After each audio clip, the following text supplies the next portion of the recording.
Back steady state for the market. So let's get talking about what's taking place in the commodity space. Manisha Gupta joins in to tell us what she's tracking and some perspective as well. Manisha, is it crude? Oh, it absolutely is. Yes, you can't keep away from that with the kind of gains that we continue to see on that space.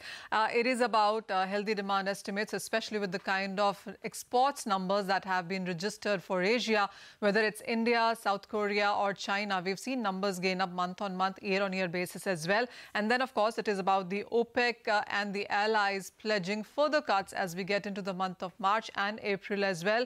While, of course, the only spoiler is the IEA report, which says that the U.S. crude output will continue to grow for the next 5 years as well, estimating a number of 13.7 million barrels per day, which is 12.1 right now. It also goes on to say that they're expecting the crude exports as well to double, and so will be the case with crude products, etc. And that is something that continues to keep the prices in check.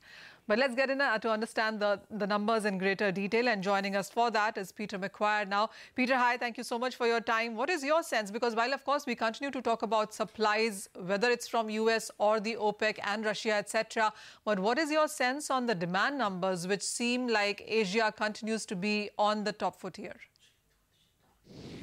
I don't think that storyline's gone away. Really, when you're looking at population base, you're looking at consumption numbers, you're looking at just automobiles, motorbikes, ferries, cars, trucks. Everything that works across Asia needs power.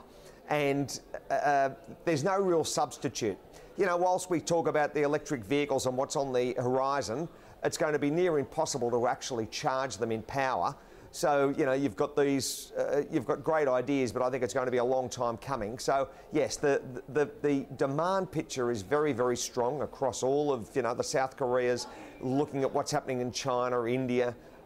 It's just a non-stop, you know, move to the upside as far as demand picture, and that will only continue as each and every week, month and year roll on for quite a number of decades yet.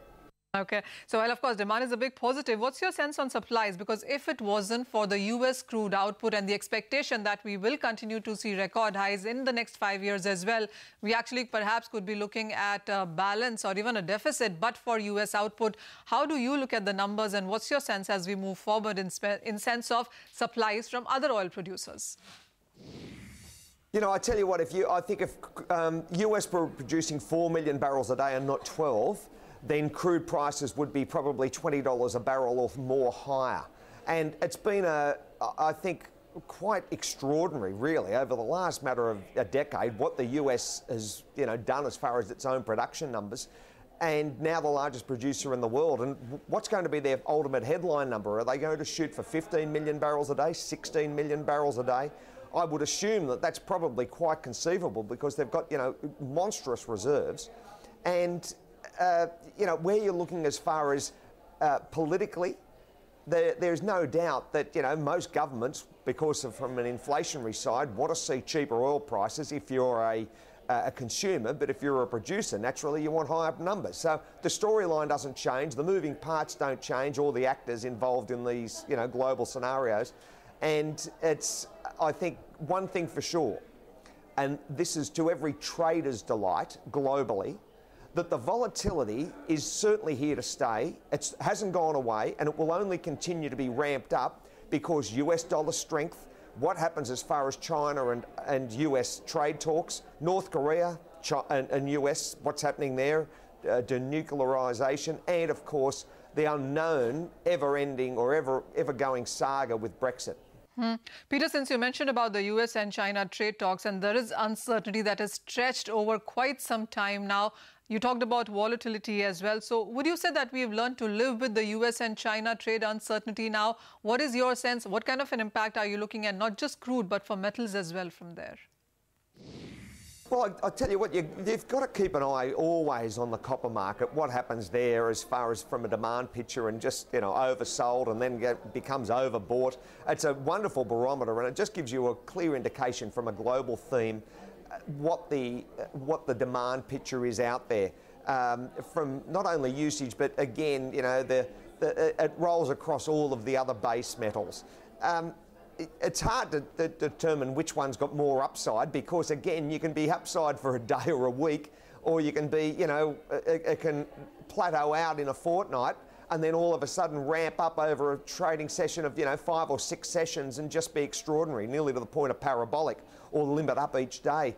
So, again, I certainly keep an eye on them, but traders really relish these markets, and the reasoning is quite simple, because they can be long US dollar today and short US dollar tonight, or in a matter of hours, and that's the same thing as far as any of these commodities that have large moves. Oil bid up overnight was, again, US equities bid up overnight.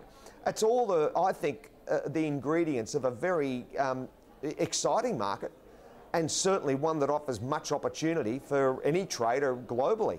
Well, fair point that. Peter, but just before we let you go, what is your sense on the crude oil prices now? Because, the consensus really seems to be building that we might see $70 as an average Brent price for 2019. I think it's got to be. It's very close to it now.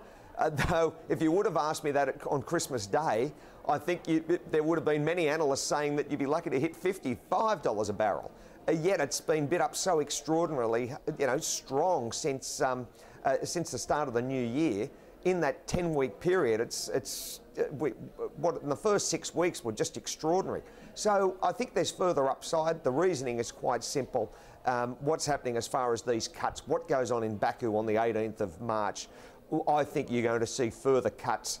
The uncertainty and the sheer, it's quite devastating, that the whole picture as far as Venezuela, from a humanitarian side, economic side, it's just it's totally dire, the whole nation.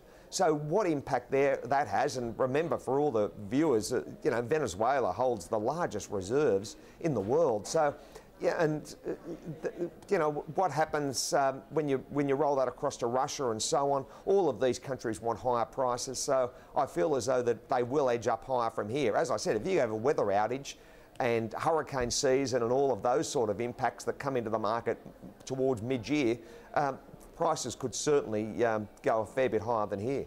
Oh, well, absolutely. $3 away from that 70 mark. And yes, the 18th March meeting that you're headed to in the Middle East, of course, is of most importance when it comes to the OPEC oil producers there. We will keep an eye on that, of course. Manisha, thank you very much for taking us through that particular conversation. And we'll have, as Manisha points out, more as we get more on oil and the various factors influencing prices. We take a very quick break here. The market's up 115 points. We come back and we get you market technicals. Mitesh Thakkar is joining us at 11:30 today with a quick check on the Nifty and some trades to board. Back in 2.